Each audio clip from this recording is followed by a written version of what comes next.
39절까지.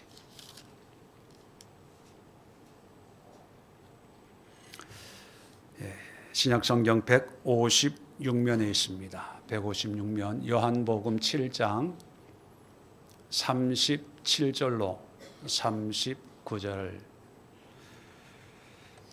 자, 함께 세 절 합독하도록 하겠습니다. 시작. 명절 끝날 곧 큰 날에 예수께서 서서 외쳐 이르시되 누구든지 목마르거든 내게로 와서 마시라. 나를 믿는 자는 성경의 이름과 같이 그 배에서 생수의 강이 흘러나오리라 하시니 이는 그를 믿는 자들이 받을 성령을 가르쳐 말씀하신 것이라. 아멘. 자, 오늘 이 말씀을 가지고 교회에 속지 마라. 교회에 속지 마라. 이게 무슨 의미냐 하면 예수님 당시로 표현하면 성전에 속지 마라. 또 이걸 다른 말로 표현하면 제사장들에게 속지 마라. 이걸 오늘날의 우리 신앙의 풍토로 바꿔 얘기하면 뭐가 될까요? 좀 크게 안 들립니다. 목사들에게 속지 마라. 이게 무슨 뜻인가? 오늘과 내일 이틀에 걸쳐서 성경에 나오는 절기에 예수님이 설교하신 내용을 함께 생각해 보려고 합니다. 우리 오늘날 또 많은 절기들이 있죠. 교회 절기들이 있는데 그 절기들마다 또 거기에 맞는 말씀을 설교를 하고 은혜를 받습니다. 그렇다면 예수님도 절기를 지키신 분인데 그 절기 때 성전에서 어떤 설교를 하셨을까 아마 궁금하실 텐데 오늘 특별히 초막절에 대해서 초막절을 맞이해서 이제 예수님이 예루살렘에 올라가셨거든요. 7장 2절에 보면 유대인의 명절인 초막절이 가까운지라. 이게 초막절에 이제 성전에 가셨는데 14절에 보면 이미 명절의 중간이 되어 예수께서 성전에 올라가서 가르치시니, 명절의 중간이라고 하는 것은요, 초막절은 7일간 지키거든요. 일주일 동안. 여러분 추수감사절 때 초막절에 대해서 제가 설교한 기억이 있습니다. 일주일 동안 초막절을 지키는데 이제 그 중간쯤 돼서 성전에 이제 가셔서 가르쳤었고, 자 37절 오늘 본문은 명절 끝날 곧 큰 날에 이제 초막절이 다 끝난 상황입니다. 마지막 날 아주 큰 끝날 마지막에는 큰 어떤 대중 그런 집회를 하는데 그때 예수께서 서서 외쳐 이르시되, 그냥 가르치신 것이 아니고 서서 외쳤다는 얘기는 말씀을 선포했다는 얘기거든요. 설교했다는 얘기입니다. 자, 이 설교를 우리가 보면서 우리에게 어떤 신앙의 교훈과 또 도전을 주는지 함께 생각을 해 보려고 합니다.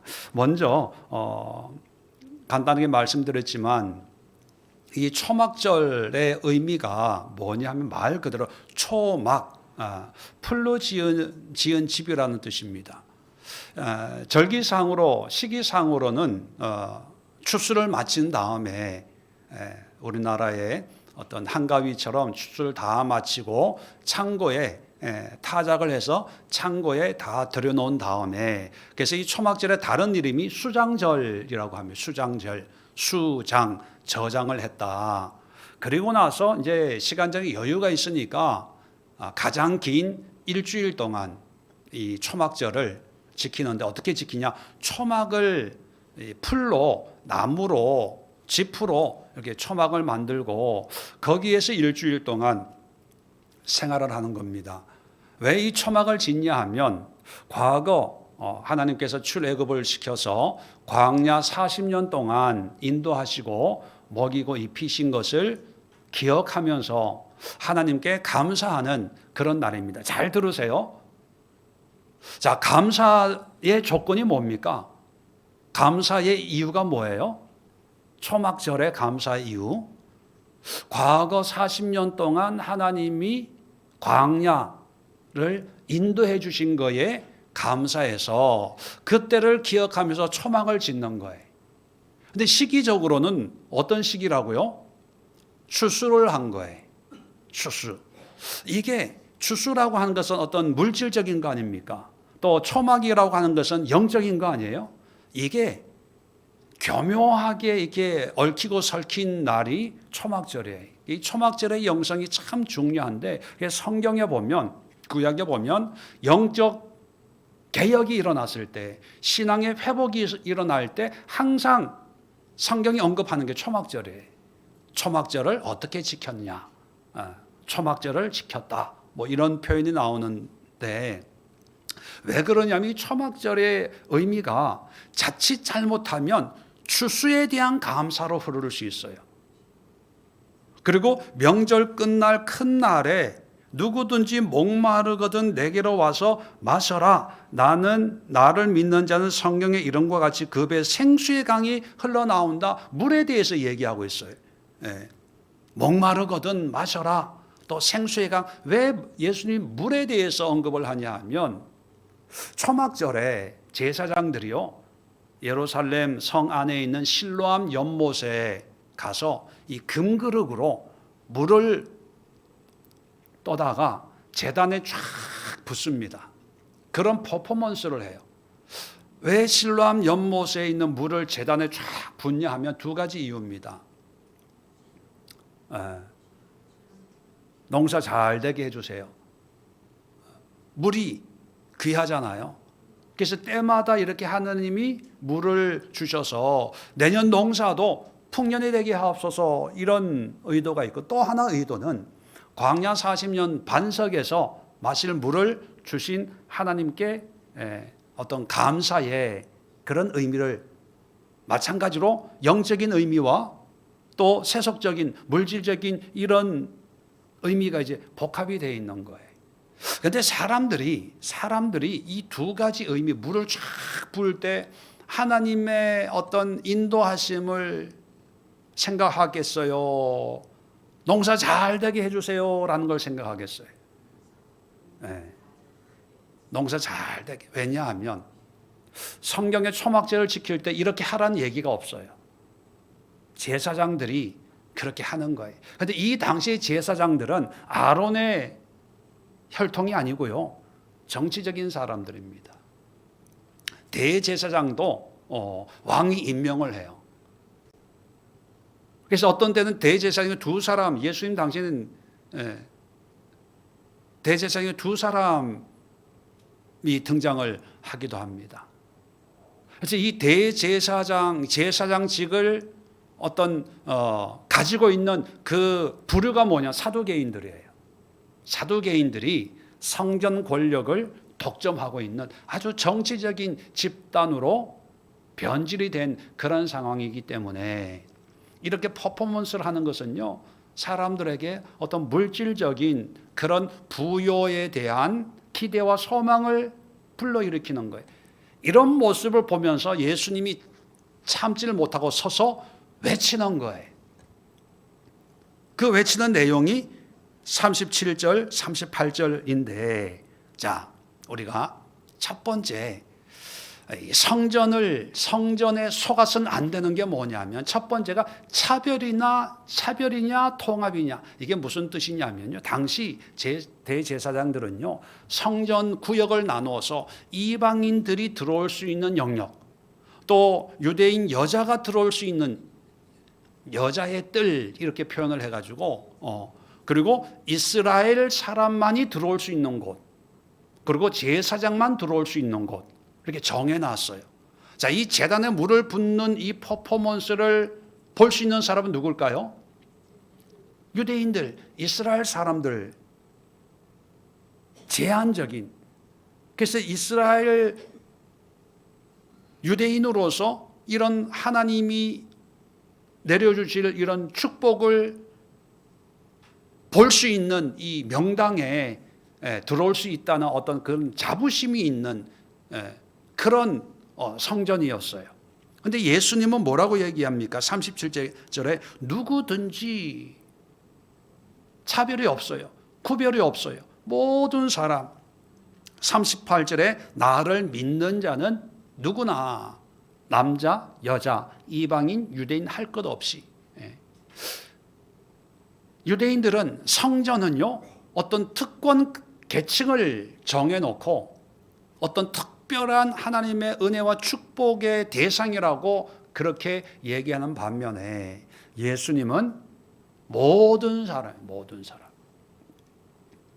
그렇다면 우리가 하나님의 사랑을 얘기할 때 나는 기독교인이니까 하나님이 나를 특별히 사랑하고 저 안 믿는 사람은 하나님이 사랑 안 하셔. 이건 굉장히 위험한 생각입니다. 하나님은 모든 사람을 사랑하세요. 우리가 잘 아는 성경 말씀, 하나님이 세상을 이처럼 사랑하사. 세상을 사랑한 거지, 세상도 사랑하는 거지 나만 사랑하는 거 아니에요. 단지 예수님을 믿는 사람은 멸망치 않고 영생의 선물을 주는 것뿐이지 모든 사람을 사랑, 예외는 없습니다. 동성연애하는 사람, 어떤 사람이 강도 모든 사람을 사랑해요. 거기에 제한을 두면 안 됩니다. 두 번째, 자, 물질이냐? 나중에 보면 성경에 이런 가지 급에서 생수의 강이 흘러나온다. 이걸 39절에 믿는 자들이 받을 성령을 가르쳐 말씀하신 것이라 해석을 해주는데, 이 생수의 강이라는 게 성령이라는 영적인 의미라는 거죠. 그러면 당시 성전의 제사장들은 물질적인 풍요를 사람들에게 보여줍니다. 또 사람들은 그런 퍼포먼스를 보면서 물질적인 어떤 소망, 기대, 야, 올 한 해도 농사 잘 되겠구나, 하나님이 때마다 이슬과 비를 주시겠구나 라고 하는 것에 어떤 기대와 소망을 가지고 한 해를 시작한다면, 예수님은 그게 아니라 성령이 임해야 돼. 세상의 물질로 너희가 만족하는 것이 아니라 성령이 임하시면 그 배에서 생수의 강이 흘러나온다.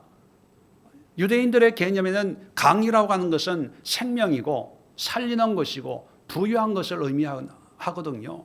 그러면 성령으로 말미암아 모든 범사가 잘 되는 거지, 비나 이슬이 온다고 그거 해서 농사를 잘 지었다고 해결되는 게 아니다, 그 얘기를 하는 거예요. 아까도 말씀드렸지만 초막절이 이름인데, 만약에 물질적인 풍요에 대한 감사였다면 초막절이 아니라 수확절 이렇게 이름을 줬어야 될 거예요. 근데 초막절이라고 한 것은 하나님에 대한 감사. 초막절의 주제, 핵심은 하나님이거든요. 그런데 이 시대가 바뀌면서 물질에 대한, 환경에 대한 감사와 기대로 변질되고 있는데, 이 변질시키는 사람들이 누구냐? 성전과 제사장들이라는 거예요. 그런 상황에서 다시 하나님이야 라고 하는 게 성령 하나님. 내게로 와서 마셔라. 그러면 이 성령을 받아야 되고, 성령의 은혜가 너희들을 살게 하고 부요하게 하고 풍요하게 한다. 물질이냐? 성령, 하나님이냐? 선택하라는 거예요. 세 번째, 성전이냐? 나냐? 예수. 37절의 끝부분에 내게로 와서 마시라. 지금 이 사람들은 성전에 가서 성전의 제사장들의 어떤 그런 퍼포먼스를 보면서 어떤 자기 신앙의 모습을 생각할 거고, 또 하나님이 이 예배와 제사와 절기를 받으실 거라는 것을 생각할 거고, 또 이 사람들도 할 말이 있는 게, 절기를 지키기 위해서 예루살렘으로 간다는 것은 그렇게 쉬운 일이 아니거든요. 고대 사회에서 짧게는 며칠, 길게는 몇 달, 또 외국에 있는 사람들은 엄청난 죽음의 희생을 각오하면서 이렇게 순례를 해야 되는 그런 절기였거든요. 이렇게 열심히 성전을 향해서 절기를 말씀에 순종하기 위해서 왔는데 예수님은 뭐라고 얘기하냐면 성전이 아니라 내게로 오라는 거예요. 무슨 뜻이냐 하면 이제 신앙의 주체, 주인이 바뀌었다는 거예요. 야, 이런 퍼포먼스에 익숙한 이 성전에 뭐 제사하고 예배 드렸다고 그게 전부라고 생각하냐? 천만에. 나를 만나야 돼. 나를 찾아야 돼. 나로 말미암아 성령이 너희들에게 임하는 거야. 오늘날도 우리는 교회라고 하는 게 너무 중요하게 여겨져서 교회 하면 거룩하고 신령하고 막 교회는 무엇과도 바꿀 수 없는 그런 거다. 예, 맞아요. 중요한 건데, 근데 그 교회가 중요한 이유는 뭡니까? 교회 예수님이 계시니까, 하나님이 계시니까 중요한 거거든요. 그런데 교회는 중요한데 하나님에 대해서는 몰라. 예수님이 어떤 분인지는 몰라. 예수님에 대한 믿음의 고백은 없어. 근데 교회는 안 빠지고 참석을 해야 돼. 이게 건강한 교회일까요? 건강한 신앙일까요? 지금 예수님 당시의 성전이 그런 거예요. 하나님 여호와 알려고 하지 마. 그런데 절기는 지켜. 이게 믿음이야. 성전에 와. 제사 드려. 헌금해. 제물 드려. 그러면 하나님이 다 받으셔. 받으셔. 그게 그 당시에 성전의 생태였거든요. 근데 오늘날 교회도 어쩌면 그런 면이 있지 않을까요? 예수님에 대해서 천천히 알고 하나님에 대해서는 뭐 그냥 믿습니다 하면 되고 교회 열심히 봉사하고 주일을 성수하고 섬기고 열심히 하다 보면 믿음도 생기고 뭐도 물론 그런 면도 없지 않아 있습니다. 근데 교회가 중요한 이유는 또 예배가 중요한 이유는 봉사와 헌신이 중요한 이유는 바로 예수님을 알기 위해서. 우리의 관심이 항상 교회를 통해서 예수에 가 있어야 되는데 사람들은 하나님이 아니라 자기의 원함, 기대, 희망, 잘 될 거야, 자식들 잘 될 거야, 사업 잘 될 거야. 그런 사람들 앞에서 내게로 와서 마셔라. 나야 나. 성전이 아니야. 이런 예수님의 말씀이 오늘날도 야 교회가 아니야 나야 이런 경우가 없지 않아? 많이 있을 거라고 저는 추측이 됩니다. 어쩌면 우리 예수의 교회도 예외는 아닐 수도 있습니다.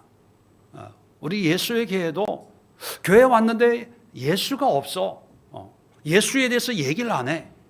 하나님에 대해서 성령에 대해서 얘기하지 않고 오히려 세상에서 성공하는 방법, 위로받고 또 기쁘고 감사한 삶을 사는 어떤 그런 삶을 얘기한다면 그런 삶을 위해서 신앙을 얘기하고 교회 헌신을 얘기하고 담임 목사에게 순종하라고 얘기한다면 예수님이 그럴 거예요. 그 교회 믿지 마. 김 목사 그거 가짜야. 사기꾼이야. 거짓말쟁이야. 믿지 마. 나를 만나야 돼. 나를 찾아야 돼. 예수인 나를 믿어야지. 그 예수교회 열심히 이 추운데도 40일 기도한다고 온다고 그게 믿음인 줄 알아? 아니야. 착각하지 마. 이러실 수 있다는 거예요. 마지막으로 예수님은 이 사람들에게 신앙이 참석하는 거냐 아니면 추구하는 거냐. 여러분 지금 이 유대인들은 그냥 제사장들의 퍼포먼스를 지켜보고 있는 거예요. 그러면서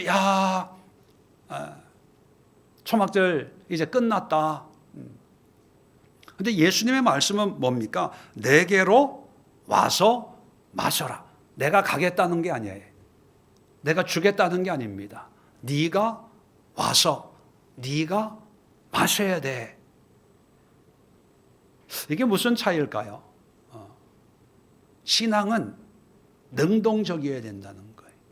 능동적이라는 것은 내가 하나님을, 예수님을 알려고, 만나려고 내가 수고하고 애쓰고 노력하고 그 은혜를 마시고 먹으려고 하는 수고와 노력이 뒤따라야지, 그냥 이 유대인들처럼 어떤 퍼포먼스를 지켜보고 있으면 그 보고 있는 그 마음을 하나님이 아시고 뭘 은혜를 주고 뭐 이러는 게 아니라는 거예요.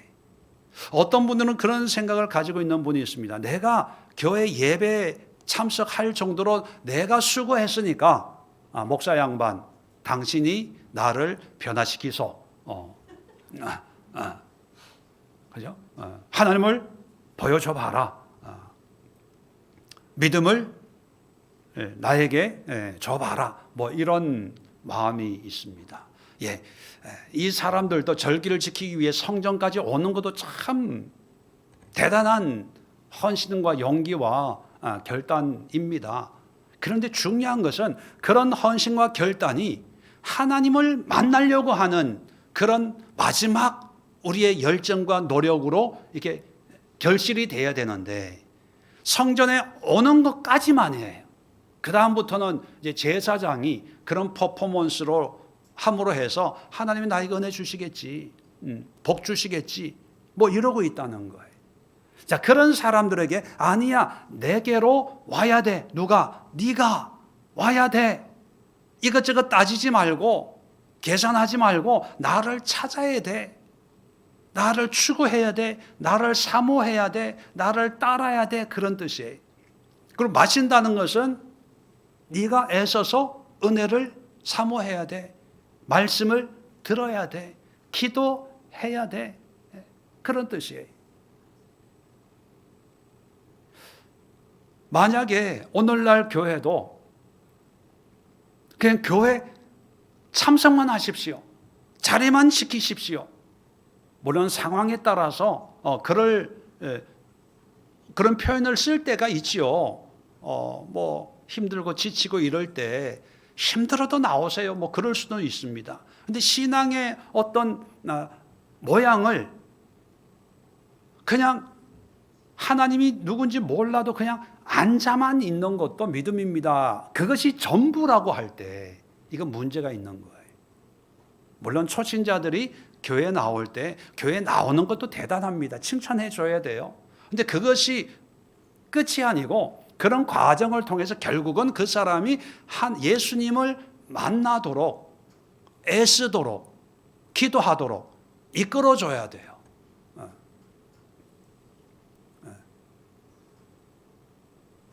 본인이 있는데 이런 얘기해서 좀 죄송하지만 우리 유주식 집사에게 제가 숙제를 이제 틈틈이 내주는데 기도해라 뭐 해라.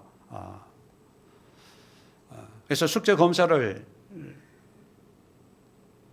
해보면 뭐 바빠서 못했습니다. 뭐 교회 가려고 했나 다른 일이 있어서 못했습니다. 뭐 그럴 때가 있어요. 그럴 때마다 제가 강조하는 게 뭐냐면 그래도 해야 돼. 그래도 노력해야 돼. 그러면 계속 숙제를 내주는 거예요. 왜냐하면 어떤 분들은 막 하고 싶은 막 기도하고 싶은 막 열정이 있고 막 마음이 있고 막 하기 싫은데도 막 하게 되는 이런 뭐 이상한 신비스러운 어떤 이런 상태를 자꾸 생각을 해서 하나님이 나를 그렇게 인도하지 않을까, 그렇게 할 때까지 기다려야지, 하나님의 시간까지 기다려야지, 이런 면도 있을 수 있지만, 그런데 그건 특별한 하나님의 은혜고 기본적으로는요, 내가 내 의지로 가야 돼요. 내가 해야 돼요. 내가 결단하고 작정해야 돼요. 물론 사도 바울처럼 뭐 불가항력적인 은혜가 임하는 경우도 없지 않아 있습니다. 그런데 그건 바울이고 나는 바울이 아니잖아요. 모세처럼 그냥 갑자기 삶 속에서 하나님이 불로 나타날 수 있어요. 예, 그럴 때가 있거든요. 근데 중요한 건 뭡니까? 나는 모세가 아니거든요. 착각하고 있어요. 자기가 모세인 것처럼, 자기가 바울인 것처럼. 요양원에서 하나님 만나는 거죠. 뭐 나이 80에. 또 어떤 경우에는 이 사람들처럼 초막절 절기에 내가 가게 문 닫고 또 바쁜 일 포기하고 여기까지 왔으니까 이것도 믿음 아니냐라고 주장하는 그런 사람들도 있을 거예요. 근데 예수님의 판단은 뭡니까? 아니라는 거예요. 내게로 와. 최종 목적지는 성전이 아니라 하나님이에요. 우리 식으로 얘기하면 최종 우리의 마음의 우리 믿음의 목적지는 교회가 아니고 예배 시간이 아니고 어디입니까? 예수예요. 예수. 예수를 만나야 돼요. 그래서 설교 시간에 목사의 설교가 내 마음에 맞나 안 맞나 잘하나 못하나 이게 아니라 설교 말씀 속에서 예수님을 만나면 되는 거예요. 그러면 설교 중에 나가셔도 돼요. 기도 가운데 뭐 오래 하냐 짧게 하냐 기도할 게 없어 이게 중요한 게 아니라 기도 속에 하나님을 만나면 돼요. 하나님과 대면하면 여러분 5분 기도해도 괜찮아요. 아니 5분이 아니라 뭐 1분 기도해도 괜찮아요. 뭐가 문제겠어요. 근데 우리는 1시간 2시간 기도해도 하나님을 못 만나면서도 나 기도하면 1시간이야 기도하면 2시간이야 이거 참 하나님은 아시겠지만 사람이 어떻게 알겠습니까? 예수님을 만나지 않은 그런 기도는 참 힘든 어떤 그런 면이 있을 것 같습니다. 자, 예수님이 초막절에 절기 설교를 서서 외쳐 가라사대. 지금 예수님의 이 마음은 막 화가 나고 답답하고 안타까운 그런 심정으로 아마 설교를 하셨을 거예요. 그런데 오늘날 우리의 신앙이나 우리의 교회를 보면 예수님은 어떤 반응이셨을까? 아마 돌직구로 야 교회 다 믿지 마. 목사들 다 믿지 마. 나는 차별이 아니라 통합이고 나는 물질이 아니라 영적인 하나님이 중요하고 교회가 중요한 것이 아니라 그 교인들이 나를 믿고 나를 따르는 게 중요한 거고 그냥 교회에 앉아있고 참석했다고 어떤 의미를 부여하는 거가 아니라 그들이 나를 만나고자 애쓰고 노력하는 건데 만약에 교회가 우리 교회 좋은 교회 우리 목사님 훌륭한 목사님 우리 목사님 설교 들으면 그냥 믿음이 저절로 생겨. 우리 교회 등록하면 그냥 하늘나라 생명책에 기록이 된 거야. 뭐 이런다면 그 교회 뭐 잘못됐다라고 하기는 그렇지만 믿지 마. 다 믿지 마. 목사 다 믿지 마. 조심해야 돼. 라고 하지 않을까요? 자, 오늘 기도하실 때 여러분 앞부분 4가지를 말씀드렸는데 앞부분 말고 뒷부분을 생각하면서 나의 신앙에 어떤 차별이나 구별이나 분별하고 이런 게 있는지 아니면 정말 뭐든 믿든 안 믿든 하나님의 사랑의 관점으로 그렇게 바라보는 통합적인 그런 마음을 가지고 있는지 이게 예수님의 마음이거든요.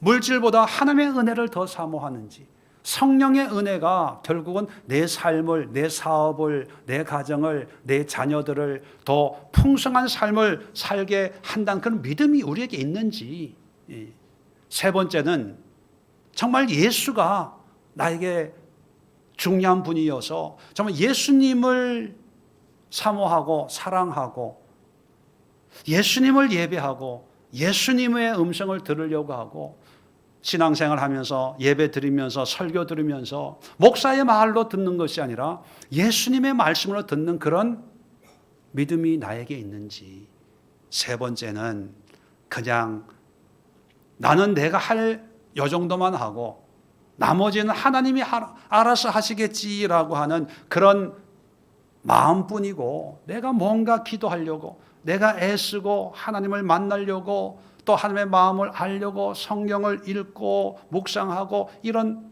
노력을 하는지, 정말 하나님께 관심을 가지고 있는지, 아니면 무관심한지, 교회 올 때만 예수님에 대해서 생각하고 일상에서는 전혀 관심 없고 무엇을 먹을까, 무엇을 입을까, 무엇을 볼까 그러고 있는지, 한번 우리의 신앙을 한번 되돌아보면서 회개할 분 회개하시고요, 또 사모할 분 정말 사모하시면서 예수님 보시기에 합당한 그런 신앙과 그런 믿음의 모습, 또 우리 예수에게의 참된 그런 모습이 되는 그런 신앙 공동체가 될 수 있도록 우리 주님 앞에 기도하는 시간 갖도록 하겠습니다.